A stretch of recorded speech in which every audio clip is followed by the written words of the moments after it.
Hello, guys. Welcome back to the 8 Mil Productions podcast. So, we have an amazing guest that goes by the name of Amanda Garcia. Hi. And Amanda Michelle Garcia was born in Houston, Texas, March 23rd, 1998. She is currently attending the University of Houston and is currently majoring in digital cinematography. This is her first semester as a digital cinematography major, but studied graphic design for 2 years before switching. Her interests are horror movies, drawing, dancing, and trashy reality television. Her short term goals are to find a job in the film industry and move out of her parents' house and travel around the world for a while. She would like to live in Japan for a couple of years. She thinks Japanese culture is beautiful and she'd love to live somewhere that's culturally different. As for her long term goals, being a director is top of her list. She would like to direct and create horror movies, short films, or at least work on the production team. If not that, she wouldn't mind directing and shooting music videos. She'll be making a six-figure salary and living the life of her dreams. She would like to maybe settle down and get married one day, but that she can see herself also changing her mind about that. She'll eventually have a two-story house with a huge backyard where she will have a flower garden and marble fountains. Music really inspires her, so it's easy for her to visualize random shots or scenes while listening to it. She listens to all types of music, but her favorite is grunge. She loves everything from the 90s decade, especially the fashion. Clothing is another way that she loves to express herself. It's something that she has already been interested in. So without further ado, let's welcome in Amanda Garcia. So, how do you feel? I'm excited. I'm a little nervous. I've never done anything like this before, but this is really interesting. Like this is really cool. I'm really happy to be on your podcast. So thank you for having me. You're welcome. You're so welcome. So, the first question that I want to ask you is that what inspired you to want to pursue a career in film as opposed to graphic design? Well, while I was majoring in graphic design, I took some elective classes such as photography and video art, and it just resonated with me so much more. I felt so much more inspired when working on my projects and assignments. I felt I really had like more of a natural ability in photography and film, and I just enjoyed it. I just enjoyed the whole creative process so much more, and graphic design was really draining, and compared to like video art and photography, it was just like it was too much. I genuinely enjoyed doing what I was doing for those other classes, like my video art classes, but yeah, graphic design was like so hard for me to get through. So, what was it about graphic design that turned you off? Exactly. Well, I think it was the I think it was the competitiveness of the graphic design program. It made everything so much more intense, and I felt like I couldn't be as creative as I wanted to be. I had to work towards things that pleased my professors more than it pleased me, and I kind of lost my inspiration from all of that. My creativity was just not really the same anymore as it was at the very beginning of graphic design. So I think it was yeah, the competitiveness. Also, the amount of work that they expect you to do is a lot, and it was just too stressful. I wasn't enjoying it anymore. Yeah, I definitely feel that because I took a class in graphic design because I needed to take another art elective class in order to like advance to other classes. And I found it really to be just hell no. I was not feeling it. Like What I class was it? it was graphic design one and Oh no, that one's horrible. yeah, and it not only was it that, but it was like it hurt my pockets a lot because I'm like, God damn, like this class costs hundreds of dollars. I think I spent at least 400 Yeah. in that class alone. And I felt like I was catfished because I thought we was going to use Photoshop and Illustrator. I was like, okay, cool. In graphic design, a lot of people in those classes use Photoshop and Illustrator, and I was told Right. by another student that that was the case. But little did I know, I was gonna have to spend lots of money, and I was gonna have to actually draw. So I definitely do feel your pain on that. And it's Yeah. oh no, I said hell no, I'm not gonna do graphic design. But ever since I started learning Photoshop, then all of a sudden I started getting motivation to want to do it again. Really? So you would maybe want to take a graphic design class that involved Photoshop? Nope. No.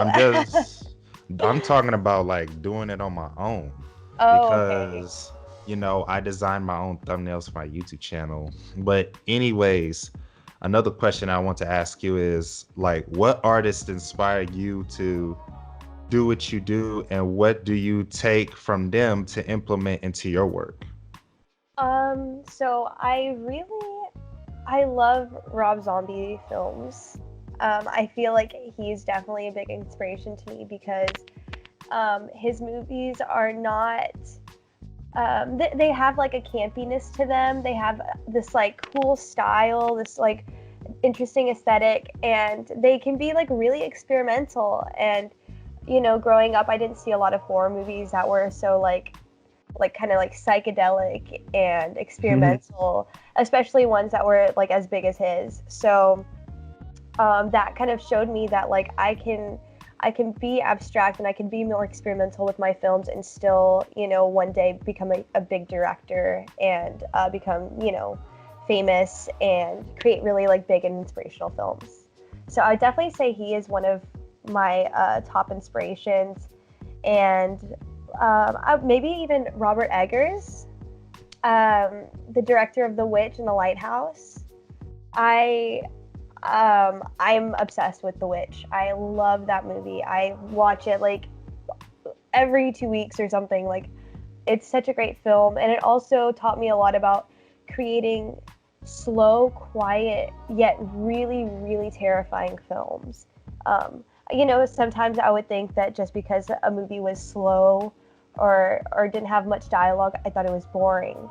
But watching The Witch, it showed me how intense and how scary and dark silence can be. So that's a really big inspiration because now I love creating kind of like slower, quieter films as well.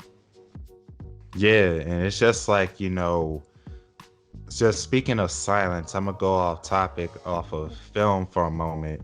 It's just like silence in general is scary for most human beings to bear because silence forces you to confront yourself and to confront those thoughts and those emotions that you've been trying to suppress for the longest time, but you can't. And I think that's why silence most times freaks people out when they watch horror movies because you don't know what to expect. Silence is more terrifying than seeing the killer run away because it's kind of like when you see the victim being chased by a serial killer, it's almost like you're rooting for that person to get away, like go there, go to the shed, no Yeah. no no no.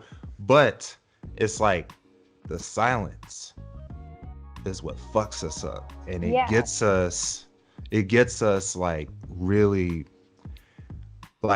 out of our element. But if you're a person that's been like meditating and doing some serious spiritual work and you've been through the dark night of the soul multiple times, then you wouldn't be fazed by silence. In fact, you'll find peace and tranquility in it. But going back to film, like there's like a lot of like filmmakers and film teachers that have taught me in my experience of being in video production classes and being in film classes. They always say, show people, film is a visual medium, so show them, don't tell them. And Right. so I think that's a brilliant idea for you to be implementing more silence because you're on the right track and you're developing your craft. And I definitely felt that uneasy feeling while watching your film yesterday in class, and I was just like, it just oh my goodness, it was gnarly. I was Thank like, you. Yeah, I've definitely learned how to incorporate silence and in a creepy way.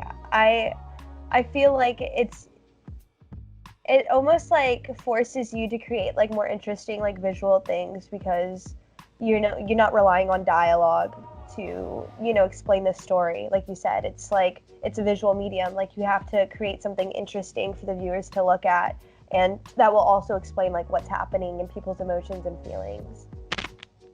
yeah, so it's definitely like a subconscious thing, when you're using the lack of sound to actually give more information. And so, you're doing more with less, so to speak, and it forces the audience to pay attention to what's going on rather than just staring at the screen like this, or they're just being on their phones and not really engaging with the film. So like I said, just keep doing what you're doing, Amanda. Keep sharpening your craft. I definitely believe in your talent. In my opinion, I think you should act because like you even have some acting chops. I don't know if you've been formally trained or not, but you definitely got something going. So all I gotta say is, hats off to you. I'm definitely rooting for you on your journey, and I hope that you keep following your filmmaking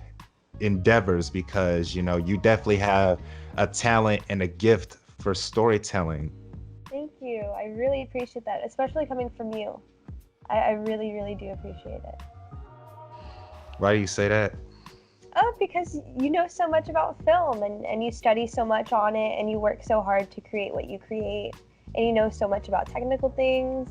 I actually just recently watched your short film, The Dangerous Woman, and I thought it was really captivating. And the whole time I was like, like, oh my God, like what's gonna happen next? Like what is this leading to? I think you're also a great storyteller and I really enjoyed watching your short film. Thank you. And that was the film I told you about in class that I went Yeah. through hell for. Yeah. Oh my God. That film was a nightmare for me. And so who was it that like what character was it that you kept having to find a new actress for? The Caitlyn character, The Peter's Kate. lover. Oh, right. Okay. That But makes sense. everybody else I was able to get quickly. But with the Caitlyn character, it's just like things kept falling out. Actresses kept canceling the day of, and I almost quit filmmaking. Oh Like my I God. said, I almost wanted to just say, fuck this shit. I'm gone. I don't want to be in this business no more because, I just got done with the politics of the industry. And I don't know if you've personally been at that point yet, but when you do, Amanda, just remember why you started. I will. I'll keep that in mind. Because Definitely. it's gonna happen. That day is going to come. It's inevitable. So if you're watching this on YouTube or listening to this to Anchor or any other podcasting platform, if you're not watching us on YouTube, then the only thing I gotta say is that really dig deep right now. If you're a filmmaker getting into this industry, know why you're getting into it. Get really crystal clear on your reasoning, because it's not enough to just have creative talent. You have to have like a real strong why you're doing this, because that's going to carry you through all the bullshit that comes with being in this industry. Hmm. And so I would also like to ask you, like, what is your experience thus far, if you've worked with like any cast or crew members outside of school? I have had no experience actually. The only thing that I pretty much have had experience with is like making a video with my friend David, who you've seen in a few of my videos. That is the only experience I have with working with other people on something. And, I'm really trying to find ways to like broaden my experience, but it's really hard during the school year. You have your assignments that you have to focus on. Oh yeah. So it's been hard, but I'm hoping maybe during like the winter break or during summer break, I can like actually sit down and like work out like some sort of video where, you know, I can get other creators to come in and help. So hopefully I will eventually get that experience, but right now I don't have it at all. Well, it's like, you know, from what I've learned in my, you know, 5 year experience in, you know, being a creative and content creator, I would definitely say like I should have invited you to the Houston Film Industry Networking event that I went to last night because, you know, it definitely had a lot of great energy. There's some high quality people, you know, and definitely like search up Norman Fitz on Facebook.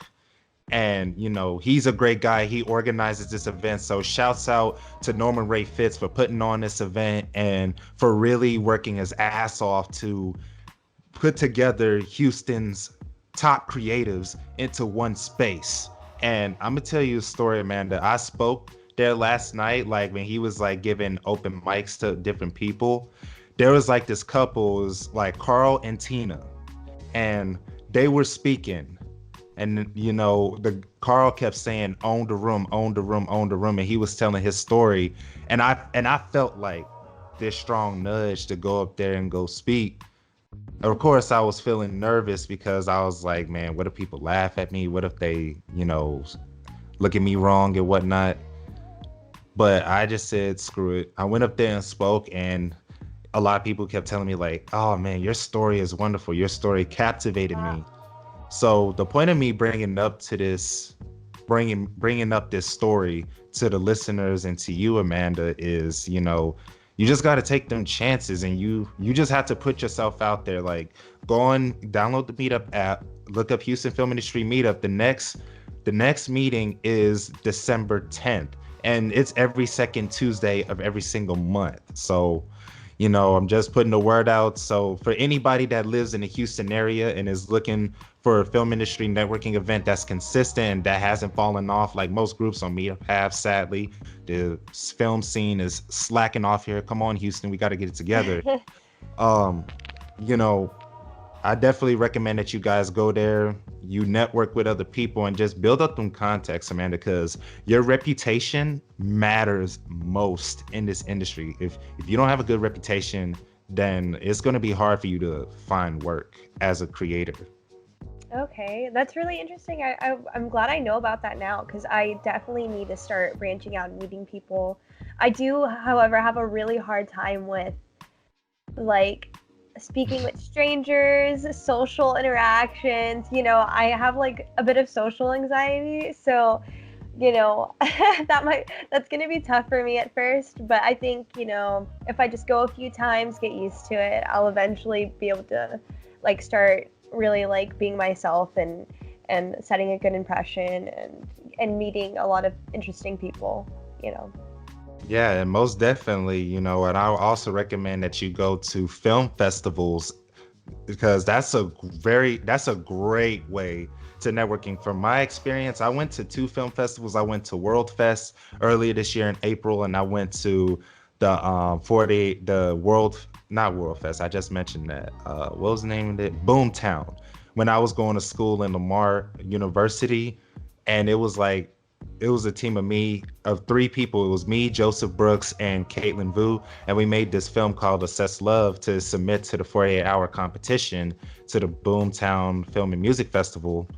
And it was in April of 2018, and we won third place when we Wow. submitted our film. So you never know what's gonna happen, Amanda, in this Yeah. business. Only I'm telling you all of this to just hopefully encourage you to go out there, just hustle your ass off, stay true to you, of course, first and foremost, and get your energy right and align your energy with your desires. So, you know, and another thing I want to ask you is like, yeah, no.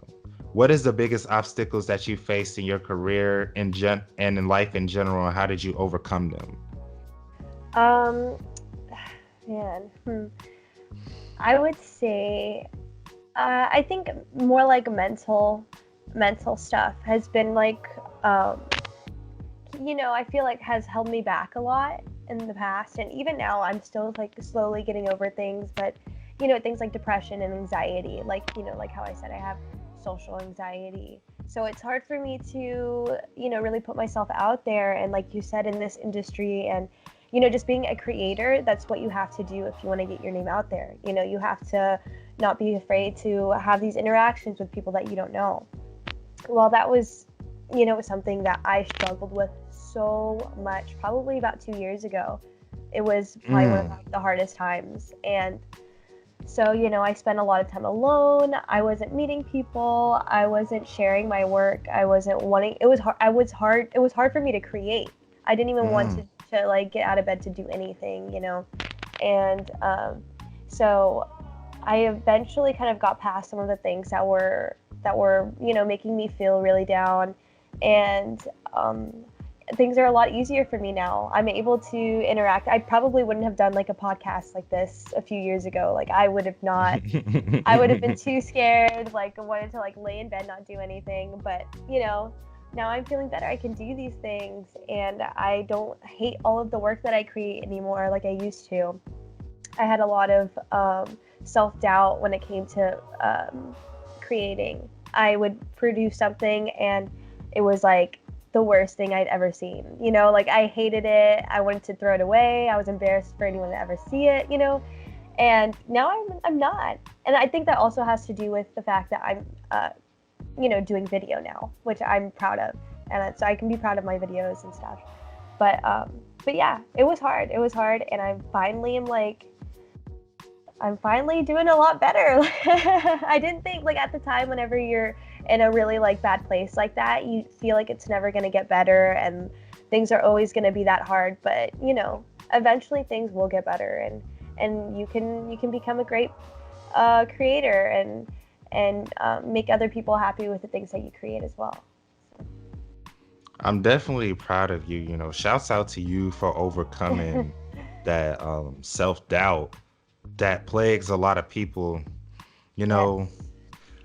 and it's like, it really does break my heart to see a lot of creatives be tortured souls. I was one of them, because even though I was living on my dream in a sense, I still didn't feel like I was enough. And it caused me to just really doubt myself and really to pummel the shit out of myself, beat myself up for like no reason at all. Cause like I had this perfectionist mentality, and I'm still working on not being such a perfectionist and constantly beating myself up just because I don't execute my vision exactly how I saw it in my head. Because we can easily fall into that trap of not putting our work out there just because it's like not quote unquote perfect. Right. But the thing is that I kept hearing a lot of successful creatives say that just put something out, even if it's not perfect, just put something out to the public. And it really started changing my life for the better when I started implementing that, instead of trying to wait until a piece of work is perfect to put it out to the public. Because people are going to judge the work however they want to judge it. We can't control that. Right. But it's I feel like also a lot of people don't know, like, people don't know what you're visualizing in your head. They don't know what you think of as perfect, or they don't know that you messed that shot up and it wasn't what you wanted. So whenever they're viewing it, they're just taking in like what they see. They're not considering what you originally thought in your head. So I think that also is another reason why you should just put things out, let people view it.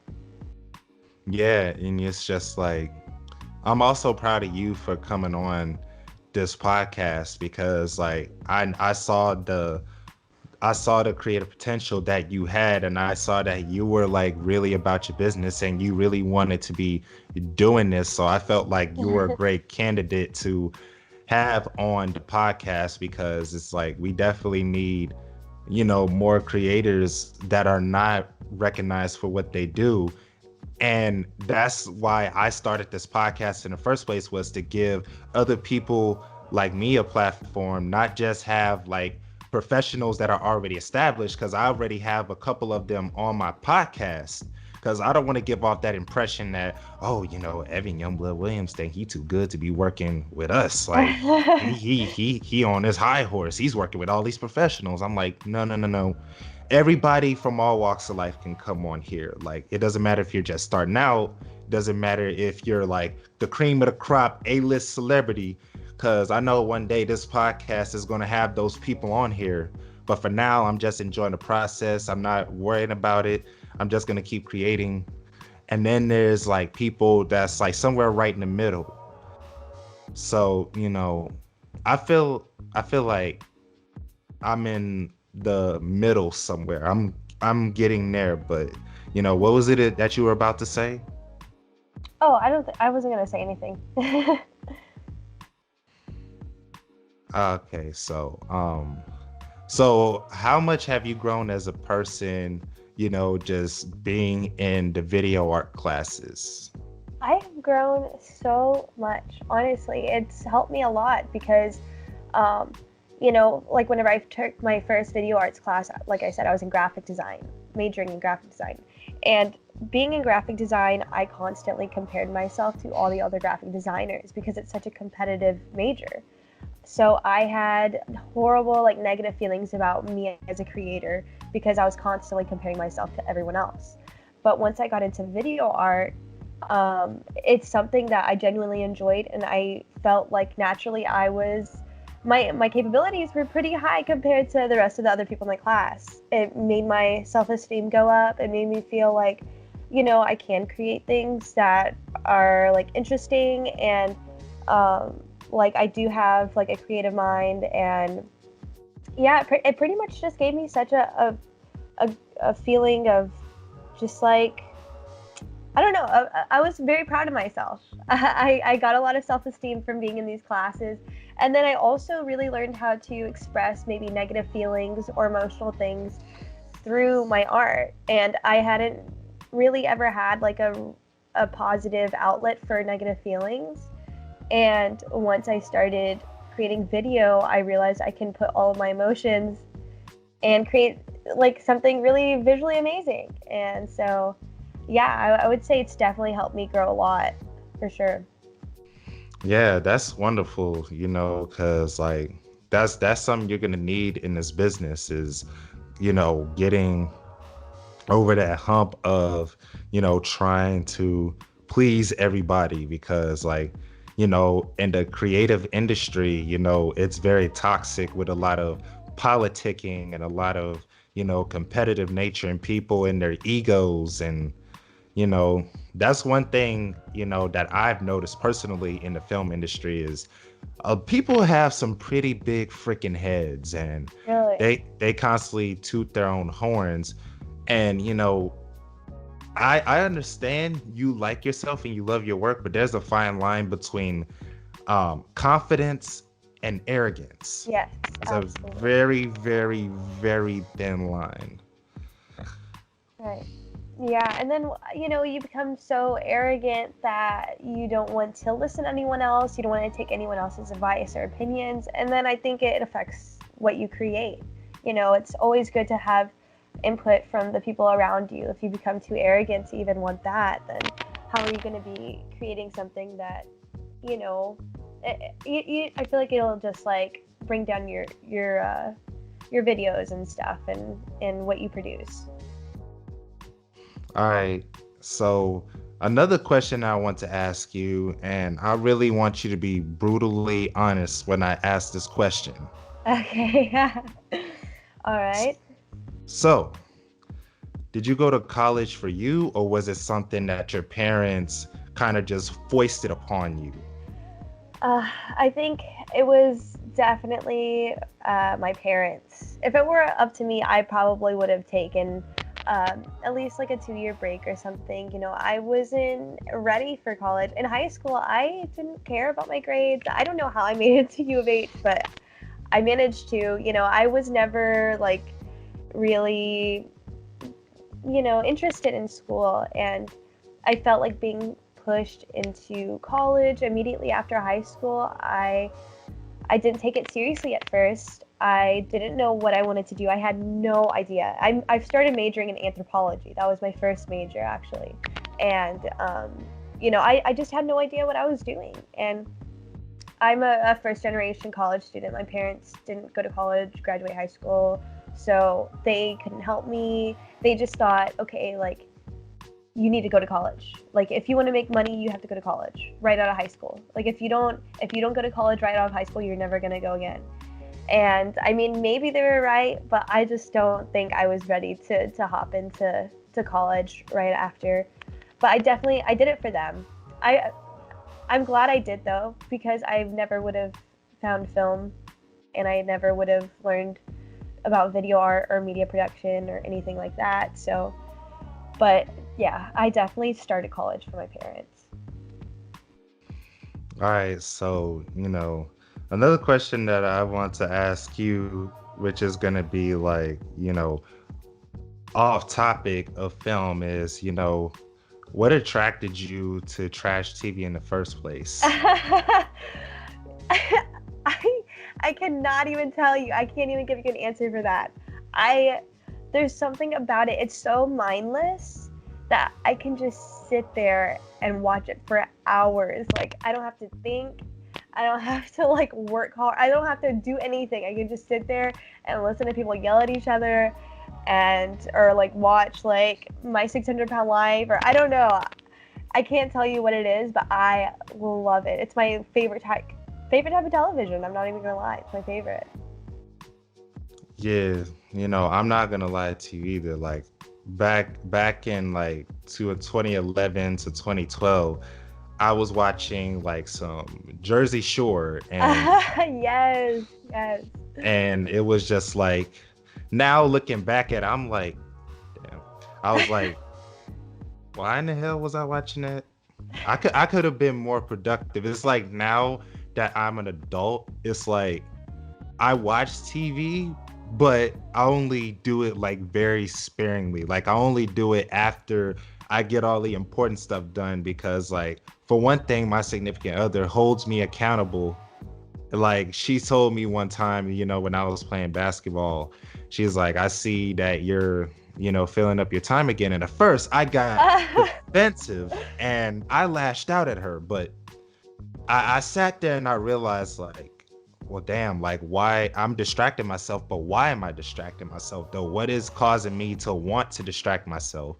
And, and the paradigm shift happened in that moment when I realized I was distracting myself because I associated working with pain and suffering because of my upbringing. Because ever since I was a little kid, every time my mom would come home from work, and even now that I'm 21, I would ask her, how was work today? And she would say, work sucks balls. And after you keep hearing that all of your life, you're going to start to believe it. Your mind is going to take that as it being familiar.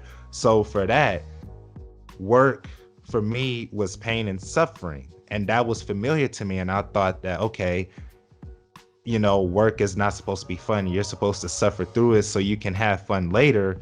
But, I later found that out. I found out that day that way of thinking was flawed, and it was blocking me from my blessings and was preventing me from, having fun with my work, and also, doing what I love on a daily basis and doing what I need to do to keep advancing my life forward and keep growing and progressing. And it led to me hanging out with friends who were pretty cool to hang out with. They were good, cool people, but they really weren't doing shit. No offense to them, but it's just like they wasn't using their time productively. And I'm like working on building my business right now. And yet, they expect me to give them a big chunk of my time when they're not giving me anything in return, and they're not, down with the grind, so to speak. So Amanda, I said, take it from me. I'm not trying to tell you what to do with your time, because you're a grown ass woman. You got responsibilities. You have your own path. But, I would say just be careful with those type of people who are just pretty cool to hang out with, but ain't really doing shit type of people, because those are the most dangerous people, more than just outright manipulators.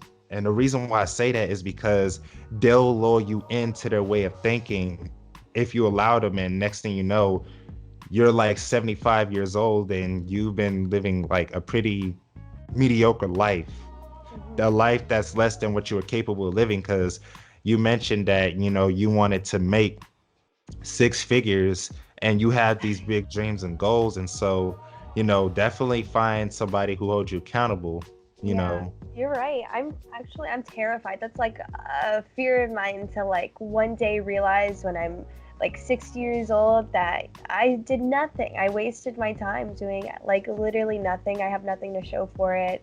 Um, I that I like cannot let that happen. That won't happen. Like that's horrifying. That's a horrifying nightmare for me.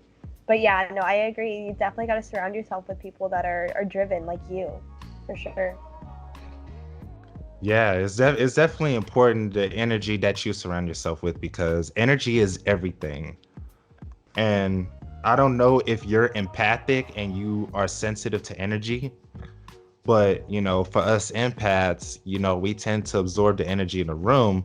But the difference between most empaths and empowered empaths is that empowered empaths are consciously choosing to absorb the energy in the room or to just transmute it into some positive and not absorb that negative energy. So I don't know if you're an empathic person that can feel energy, but Yeah, I you know, would say I feel emotions very easily. Yes, definitely. uh yeah, so you know, it's definitely important for like people like us to be very conscientious of the energy that's in the room because you know, energy can turn hostile real quick. Mm. And you know, another thing that I wanted to ask you was that, like, what do you plan on doing? What do you plan on accomplishing going into the next decade in 2020? Just for 2020, you know, I'm not talking about 10 years, 20 years. I'm Oh, talking about like the what you want to accomplish in 2020 and what are you doing right now that's in alignment with that? I really like I want to focus more on myself, more on like my goals. You know, I've kind of been slacking off recently, as I'm sure you could tell from how late I come into class every day and you know, everything like that.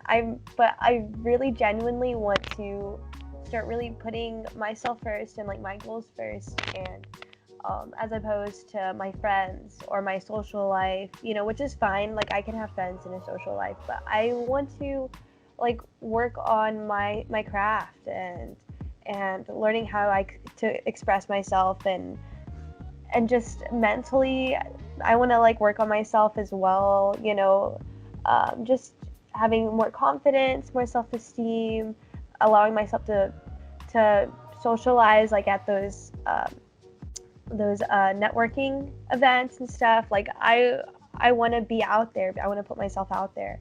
So yeah, pretty much I want to work on myself. Right now, I'm recently single. So I that's like one thing that has kind of happened like that I feel is helping push me towards that way is that like, you know, I don't have a partner to like focus on. Now I can just do me, do whatever I want, and it's such a good feeling. Like I don't have to consider anyone else. Like it's all about me now. So yeah, I'm trying to work towards just being better to myself and focusing on me. Yeah. Most definitely, most definitely. There's nothing wrong with being single, you know. I'm Yeah. obviously in a relationship and I'm happily taken. So I'm just letting you guys know that I am off the market. So do not try to hit me up, ask for my number, nothing like that, unless you just trying to work. All right. So I felt like I needed to Let him say that. know. Let him know. Yeah. So yeah, anyways, you know, take your time. You know, don't try to rush into a relationship. Just let it go. Don't go out looking for a partner. Just keep working on you and your craft. You know, just take yourself out on dates. You know, Mhm. you definitely owe it to yourself to Yeah. live your best life. You know, let's stay as single as you feel that you need to stay single until you're ready to receive a partner and have them join in on your endeavors, because I've seen a lot of like creatives and people in general just get in relationships with these toxic ass people, and it's like, you know, one minute they're joyous, they're motivated and creating the life that they want. They say, I'm pumped, I'm gonna work on my career, I'm gonna do this, I'm gonna do that. And then they get into a relationship and then they're depressed. And then they're Yeah. miserable. They Yeah. fall off on their work. They stop doing what they need to do for themselves. They stop living their own life. They start staying home a lot more and just binge watching TV shows until they pass out. They start eating bad. They That's stop me, going yeah. to the gym. They stop loving themselves overall. Why? Because they have a partner in their life that's not pushing them forward, and so they're slacking. So I will say this until the day I leave this earth. Be careful with who you get up with. Yeah, and honestly, that was something that took me forever to learn. Like, I am just now getting used to it. I pretty much was like, I would get in a relationship and I'd be with them for a while, you know, sometimes really long term, sometimes not long term at all. But I would get out of the relationship ready to be single, and then I'd hop into another relationship like so soon after. And I did that over and over and over again. And I just, Same. it's easy to do that because once you're like used to being with someone, then it's like it's hard to like get used to being alone again just all of a sudden. And so, you know, for a long time that's how I was like living my life. Can you believe it? Oh my god. But now I feel like I'm better, and or I feel like I'm realizing all these things, and I'm learning from my past mistakes, and I am so much more comfortable with being single and doing things alone. I'm actually enjoying it so much, like way more than I ever have. So I'm really excited about that. But yeah, that used to be me, in and out of relationships constantly, for sure. Yeah, you know, that's definitely was the same thing with me, is that I didn't give myself enough time to recover because I was, looking back, I was reacting more out of lust and neediness than Yeah, me too. love, because I was subconsciously looking for that mother that I've never had. So in a sense, I would expect my partners to be the mother that I wanted as a kid. And as a result of that, I was attracting these toxic ass females who weren't really doing nothing for me and who were just like, you know, would come in my life, talk to me for a couple minutes and just ghost my ass. And I'm just like, what am I doing wrong? What's wrong with me? But looking back at those times when I used to be on those dating apps heavy and just hitting up random chicks on the gram before I met my significant other, I realized that I was just throwing myself at all of these females because I was desperate. I felt empty on the inside, and it it caused me to make some very bad dating choices. and and after I broke up with my last ex-girlfriend last May or April, it made me realize that, okay, I was burnt out on relationships and I just said, fuck it. I'm gonna be single. I'm not going on no dating apps. I'm just gonna work on me for real this time, and I'm gonna work on my craft. And then a couple weeks later, you know, that's when I, you know, talked to my now significant other. I said, hey, thanks for checking out my live videos, because she would watch a lot of my lives when I used to do a lot of lives on Facebook. She, you know, says, you know, I think she said you're welcome or something. We pretty much text every day, so it's lost and it'll take forever to get back to that. So I'm not gonna take the time to scroll through all the messages. But it's like, just saying, hey, thanks for supporting my live videos has led to this awesome relationship. And it was all because I wasn't looking for her, she wasn't looking for me. And so that moment when I let go of the need to have a girlfriend, that's when I got one.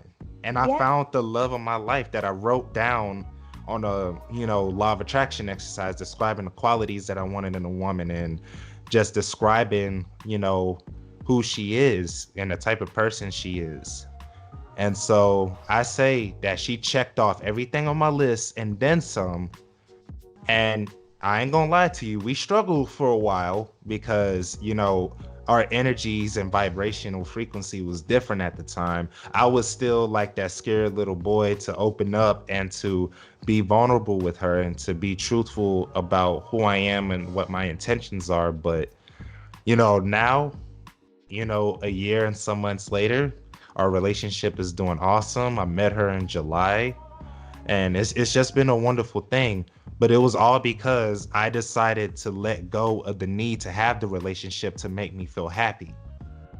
Right, right. It lets off different energies whenever you're not actively searching for someone. Yeah, definitely.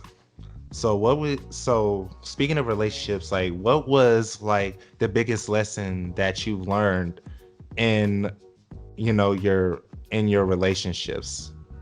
Oh man, I could go on and on about this. Please do. Please do. The more the Well, merrier.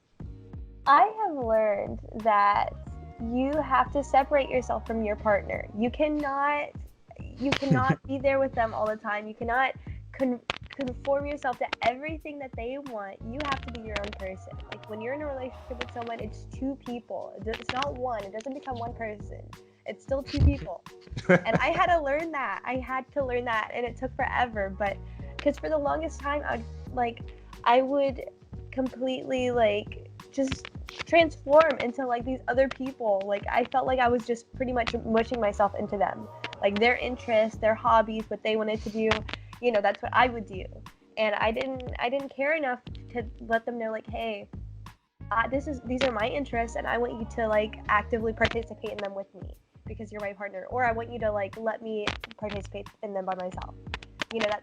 That was something that I didn't do in these like even long-term relationships for years. I'd be with someone and it wasn't equal. It was me doing whatever my partner wanted to do, and me just like sitting there watching them do it, or just being there with them while they were doing, and I felt like it really affected my self-growth.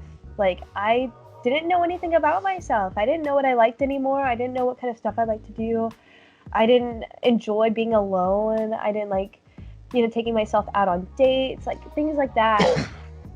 And it really, it made it harder for me to like know big things about my life, like what I wanted to do in the future, or like what kind of stuff interests me, like what do I like to go out and do. So it impacted my life a lot. So if you're in a relationship and you're just doing whatever your partner wants to do, you have to like really realize, guys, that you are your own person. And if you're in a relationship, they should care about what you're interested in. And if they're not, then like toss them to the side, like find someone else that will like want to do things with you that you like, and actively participate in the things that you like, so it's getting hot. I'm getting heated. Hey, it's okay. It's okay. So, Yeah. in other words, what she's saying is stop simping. Yeah. Yeah, seriously. It's hard to do, especially when you are caught up in someone else's routine.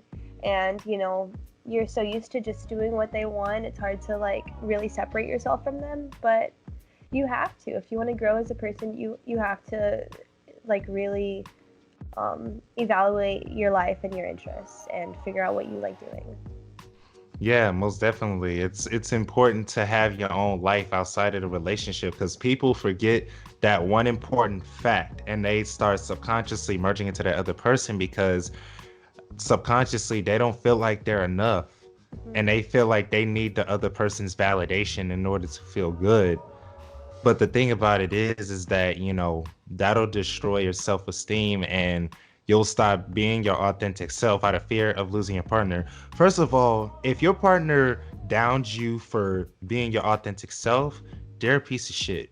Yeah. Honestly, because a person that truly loves you would love themselves first. And if they love themselves, they're going to love you for being your authentic self. So if they're constantly trying to get you to suppress who you are, then that means they don't love themselves, and they constantly criticize themselves, and they are turning And in turn, they're trying to project that stuff onto you and make you feel bad because they feel like you're outshining them, when in Yes. fact you're just being your true authentic self, and you love them unconditionally, but they're not returning the favor. So I would say, if your partner has consistently shown you that, they don't love you, and I say show, I didn't say tell, I said show, they consistently show you that they do not love you for who you are, then you just gotta pack your bags and skip town, because Yeah. it's not worth it. It's not worth it being in a relationship. I know you want to build a life with this partner, and I know you want a partner that loves you, but you're settling for less if you're in a relationship to where you're constantly being treated unfairly and not having your needs met. Like, Yeah. don't let love make you a sucker. No, you can find someone that's into you for you, and that loves themselves as well, and will treat you the way you deserve. Yeah, so like, what was the last straw that initially said, like, okay, I'm not gonna put up with this anymore. I'm gonna just stay single for a while and work on myself. Um, I just got burnt out, like what you said. I got burnt out. I was like, this, like, breaking up is so hard. I don't want to do this anymore unless I'm like with someone that I really, really like, want to be with. Like, I just don't want to have to go through the whole thing of a relationship and like the ups and downs of it. Like, why would I want to do that when I can just be single and do what I want? Like, I don't know if there's a specific last straw. I just got burnt out. I was just tired of it, and I was ready to do me, for sure. Yeah, and it's like a lot of people in our generation, we don't take relationships seriously no more, and there's this famous term that was coined by somebody, I forgot who said it, but they described it perfectly. They said that a lot of people aren't getting into relationships, they are getting into situationships, meaning Yeah. that they just get up with somebody just cuz, and but there's no mutual connection there, there's no growth, there's no development, there's no maturity. And a lot of millennials and even some Gen Z kids are getting up with these random people, and they're constantly like going on the gram and saying like, hey, it goes down in the DMs. No, it's got to go down in your soul first. You got to get down and get to know yourself before you hop up in anybody's DMs and try to hit them up and say, hey, want to be in a relationship? And I like this guy named Ace Metaphor. I watched a couple of his snippets on Facebook to where he was giving out relationship advice to ladies, and he was telling them like, look, if he can't love you correctly from the get-go, then he has no business being in a relationship. And I said, yo, that is facts right there. That applies to women too. Like, if you're not right on the inside from the get-go, and you don't know how to properly love yourself, then you have no business trying to go and share your life with somebody else, because the only thing you're doing is leeching off the other person's energy, because you feel this neediness and this desperation to try to get that person to validate your existence. And this is not to shit on anybody, but it's just like, I gotta tell it like it is, because I said on the intro of my podcast, I say anything and everything that's on my mind. So I mean, you gonna get me. When you listen to this podcast, you know what to expect, or maybe not, because I'll literally talk about any topic. Like, I'll talk about some film stuff and this, that, and the third. But the most important thing is, I want the listeners and the viewers to know that you have to take your growth seriously. You have to take living your purpose seriously. And I always say this, that a man doesn't put a woman first in a relationship. He puts his purpose first, just like the woman puts herself first and her purpose first instead of the man. So you have to essentially put your purpose first, because your purpose is going to bring you the most amount of joy and fulfillment that a relationship can't bring you, because a person can only do so much. Do you agree or not? I agree. Yeah.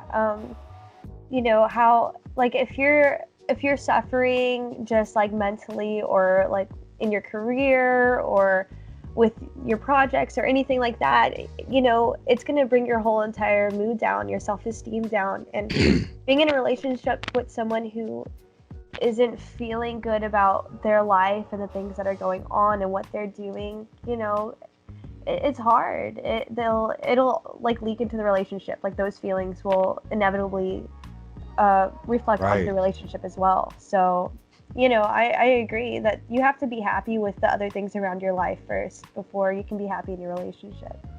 Yeah. I also want to ask you, like, what are some things that you do to stay grounded inside of yourself when you're noticing yourself getting a little bit flighty and crazy and out of alignment with yourself? What do I like to I like having talks with my mom. My mom always keeps me really grounded. She's like someone that I can talk to about anything, any type of feelings, and she's honest with me. If she thinks I'm being irrational or if I'm, moving too fast or, doing anything like that, she tells me and I take her advice. She's always been there for me. She has my back in anything. So, I like to have talks with my mom. I like to go out to the arboretum if I feel like, like things are just getting too crazy in my life and I'm not really, I don't know how to like handle it. Yeah, I like to go like take walks around the park and just think, listen to music. Like I said, like music makes me really inspired. So I'll maybe come up with like creative ideas, like just being out in nature. I really enjoy. So I get a lot of inspiration from that as well. I don't know. I don't know what else. What else do I do?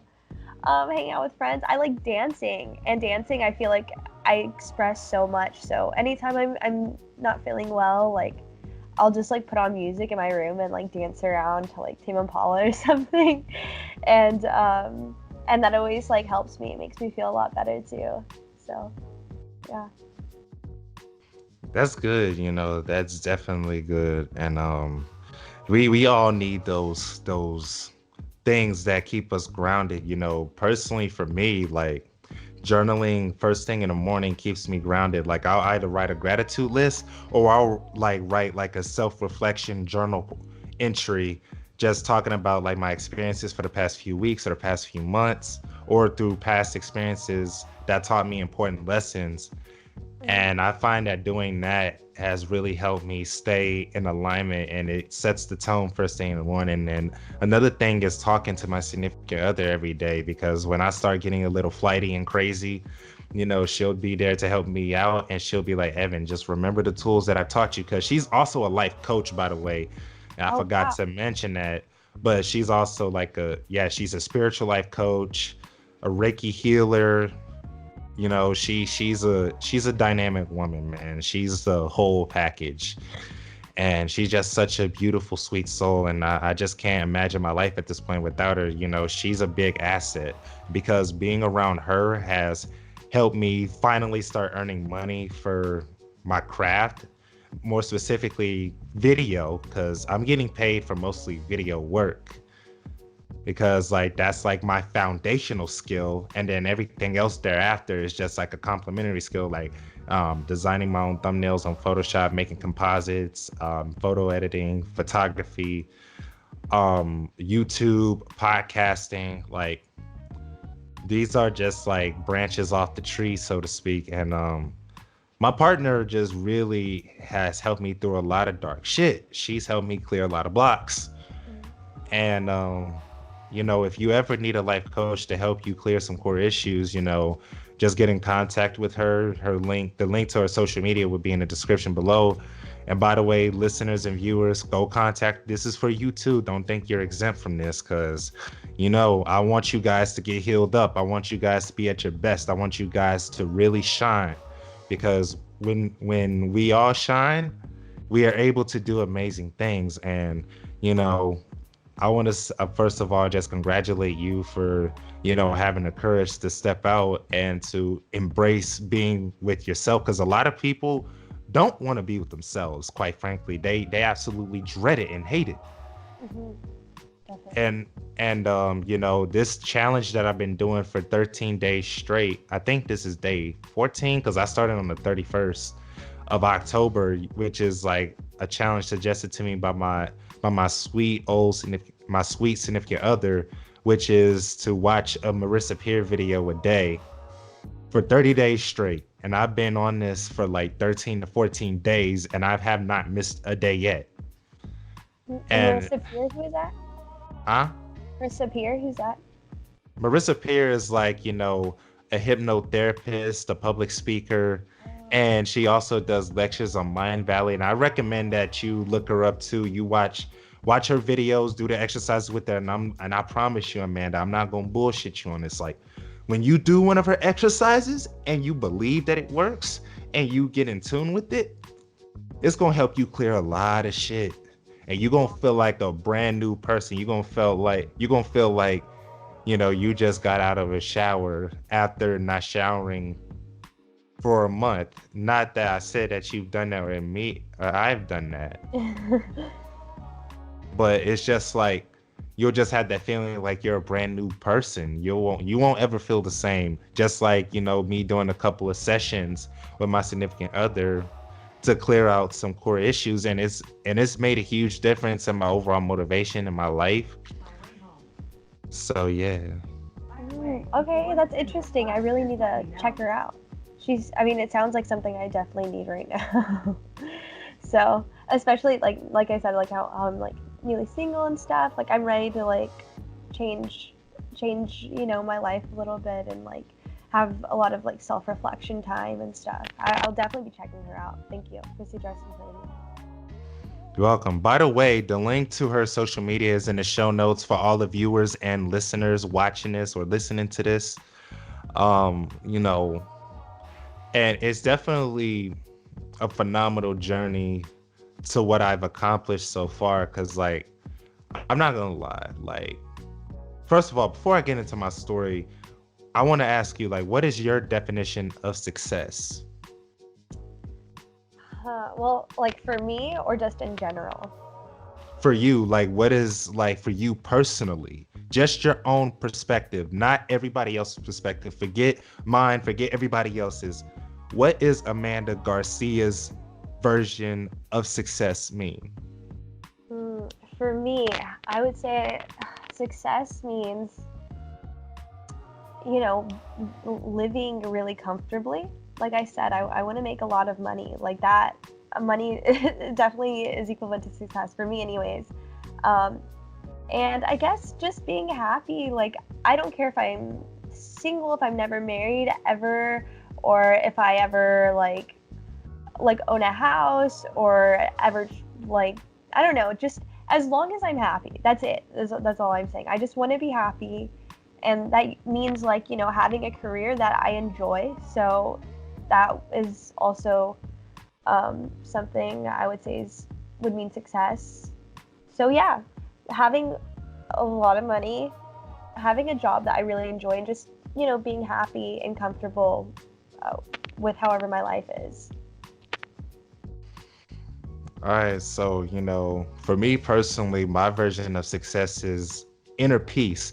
Am I at peace with myself at the end of the day? Because I can have all the money, I can have all the accolades, I can have all the film credits to my name, I can have all the movie premieres where people are buying tickets to see my films. But if I'm not at peace with myself and if I'm not happy, that I don't feel successful.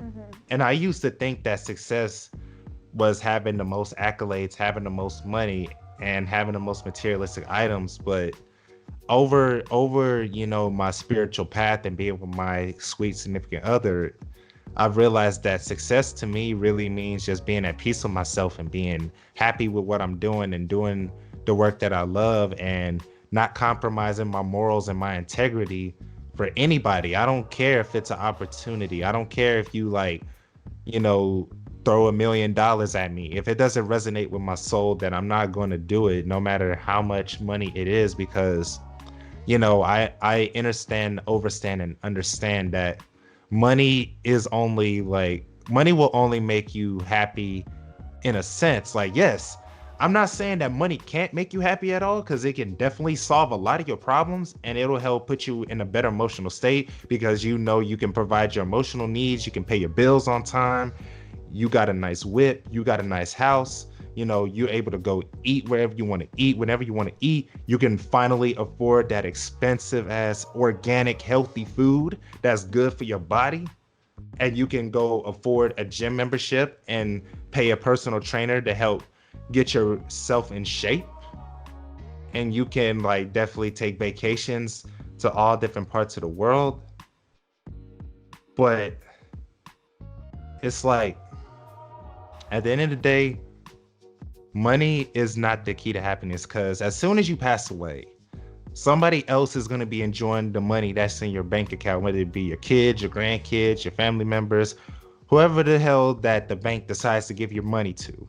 Somebody else is going to enjoy your material possessions. So, you know, I would say to all the people out there, if you feel insecure because of the lack of money, just realize that having money won't make you any happier than you are right now. Because, yeah, you'll feel a high, but definitely you're going to go back to feeling, you know, normal again, whatever the hell that means. But I'm happy that you have big financial goals.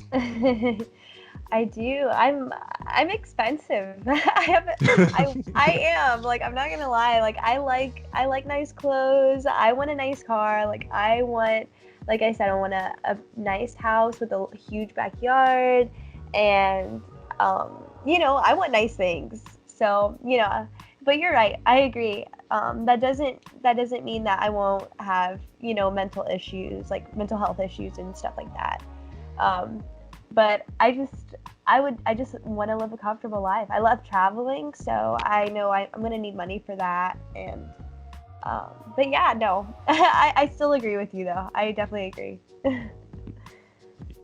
All right, so like, what are some of the things that you want to, you know, no, first off, I want to ask you, like, what message are you trying to get across with your films? For a lot of my films, I think I I I hmm, I know. Okay, so for some of them, they deal with issues uh, like substance abuse, like things that I have like struggled with, and so getting so that's like one message, like my green screen video that was specifically, talking about alcohol abuse. So Mm, that's something I've struggled with, and so just getting the point across that it's like something that I'm still struggling with, and that it's something I'm working on, and something that can like really put you in a dark place, and make your future like seem so dim and dark, and really keep you from being successful and achieving things. Um, Also, like for my self-portrait video at the beginning of the year, that one was specifically about overcoming self-doubt and anxiety as a creator, because that was something that was so relevant in my life at the time, and still is pretty relevant. Not as much, but it was about creating things, being disgusted and hating it, and then being put into a dark hole because of the self-doubt that you feel about everything that you produce and create. mm, that's Mhm. powerful. Um, so like, would you mind me sharing your videos like in the description below? No, I wouldn't mind at all. No, go ahead. All right, guys. So the links to those videos will be in the show notes and the description below, so that you guys can go check out some of her work. She's highly, highly talented. You guys don't want to miss out on, you know, her wonderful work, because she's definitely produced amazing work. Even if it's like, disturbing to the mind, it'll definitely get you thinking. This her work is not for the faint of heart. I'm just letting everybody know. Yeah, it can get kind of gory, a little weird. All right, so like, what are your like goals that you want to accomplish in the film industry? Hmm. Um, I guess a goal is to be able to make money off of the videos that I create, and I also want to make money off videos that I find inspiring and that I genuinely enjoy making. That's probably the biggest goal, is being able to make money off of things that I um, get really like the art that I'm emotional about and the art that I put a lot of myself into and that I enjoy making. Because I'm sure at some point I'm going to have to create things for people that I don't really enjoy making, but, for financial reasons, I'm just going to have to do it.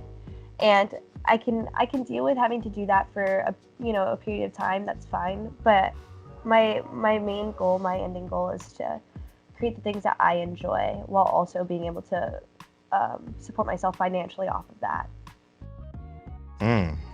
Yeah, that's definitely the dream that, a lot of people have because, going into this industry, like, yeah, we're in it mainly because we have a story to tell and we want to have our voices known, but, we would like to be financially compensated for our time and our efforts, you know, and yeah, it's like definitely, a treat to be able to do that. Like only a small percentage ever do it, but we want to increase that, to a larger percentage because, we definitely want to see more creators like make money from their art while at the same time making art that they feel compelled to do. Hmm. And Yeah. so I also want to ask you, like, what projects do you plan on working on during the winter break? Hmm. I'm not sure. I haven't thought about it. I kind of want to take not really a break from video art because I just want to work on like a photography project. That's something I've kind of been planning on doing. Maybe, just testing out, or not testing out, but Mm. practicing my photography skills. Going back to that just for like a little bit for a project or two. I'm planning on just having kind of like a small photo shoot with my friend who you've seen in a few of my videos, David. And I want it to kind of be like a masculinity um, slash like feminine type of thing. Like I want there to be like a contrast between masculinity and femininity within the photos. And so that's kind of what I've been planning and thinking about. As far as video, I'm not really sure yet. I haven't thought too much about it yet, but definitely we'll be working on some projects for that soon if I can just find some time to really sit down and think about it. All right, so like what inspired you to want to do a photo series on the subject of masculinity? Hmm. Um, I think, I guess just like um, working around guys, being around men, I think that a lot of them don't understand that you can have feminine aspects to you and also still be masculine at the same time. I think that a lot of men are like, sorry guys, like I feel like a lot of men are scared to have any type of feminine interest or take part in and just like more feminine things, and they're scared of how they'll be viewed by the women, how their friends will view them. And I just think it's like, it's time that we all get past that. It's time that like women Yes, stop most expecting. definitely. Yeah, like women should also stop expecting men to only be these like strong like masculine figures. Everyone has different sides to them. Everyone has all kinds of creative quirky interests, and I think we should all just be very accepting of that. And I would like the photo shoot to kind of show that. Yeah, in other words, you have to just let go of the stereotypical alpha male personality. Speaking of alpha male, I have a whole male personality trait series, and one of the videos is alpha male. So I'm gonna link that video in the description and in the show notes below for you guys to go watch that. Just saying, all the men, women out there, go check out that series because you'll learn a lot about yourself if you're a man, and you'll learn about a lot of different personality traits if you're a woman.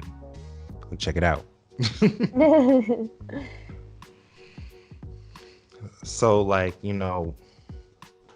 so what traits do you look for in a man? Like, if you do, when you do decide to start dating again, like after you've been single for a while, like what qualities, you know, are you attracted to in a man? I really like softer, more sensitive guys. I like guys that are really comfortable with themselves, who, aren't arrogant or anything, of course, but, aren't like scared to be themselves, who like would go out dancing with me if I wanted to go dancing, or like honest guys. I like nice guys. Like, just generally just the nice guys, softer, sensitive, not super like masculine or anything like that. That's fine, but I'm just personally more attracted to kind of like, soft-spoken guys. That's what I lean towards for sure. All right, so what are the last words? Any last words that you want to say before we conclude this podcast?